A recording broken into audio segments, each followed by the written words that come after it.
This is the Convene podcast. My name is Maggie, Digital Media Editor. Portland's My People's Market has created opportunities for local makers and entrepreneurs who need a platform, and the events, tourism, and hospitality industries are part of the mix. Making Space for Makers in Portland. Written and read by Jennifer N. Dienst, Senior Editor of Convene.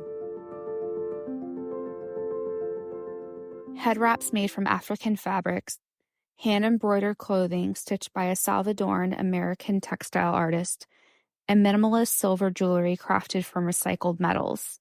This is just a sample of what you'll see while strolling around the booths at My People's Market, a biannual marketplace designed to put makers, artists, and entrepreneurs from Portland's diverse communities in the spotlight. My People's Market has created an opportunity for up-and-coming small businesses that need a platform, that are really grinding to launch a company, or are operating out of their home, said Amanda Park, Senior Project Manager, Portland Events and Film for Prosper Portland.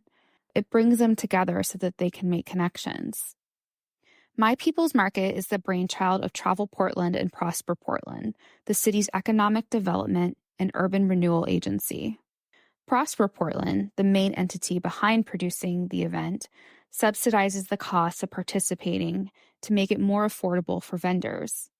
The market started as a way to connect local makers and entrepreneurs with the buying power of the events, tourism, and hospitality industries. But when the first marketplace, held in 2017 with about 50 businesses participating and 1,000 visitors in attendance, went well, the founders opened it up to the public. Since then, interest has spiked. My People's Market is now the largest BIPOC-centered marketplace in the Pacific Northwest, with a vendor list that averages 150 and attendance that frequently tops 4,000. Park, who describes Portland's maker community as part of the fabric of our city, sees the event as a pathway for makers to create successful small businesses, especially from those who are from underrepresented backgrounds or are early in their careers. After the first public My People's Market, the response from participating makers was overwhelmingly positive. The vendors had expressed that they hadn't felt this kind of community at a market before, Park said, and that they hadn't felt so comfortable and included and represented. Folks literally cried because it was just so moving not to be the outlier, not the only Black or only Latina person in the room, just to feel like you were the priority. My People's Market has also caught the attention of visiting groups, like NCORE, the National Conference on Race and Ethnicity and Higher Education, which timed its 2021 conference to overlap with the event after attendees experienced the market during a previous conference.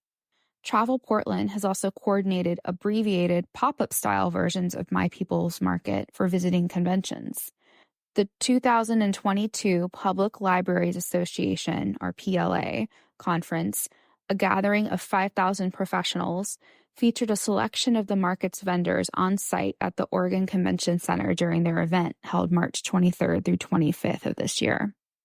Melissa Fauble-Johnson, CMP, meeting and special events planner for PLA, worked closely with Travel Portland to cherry-pick 8 to 10 vendors aligned with the association's focus on EDISJ, which stands for Equity, Diversity, Inclusion, and Social Justice.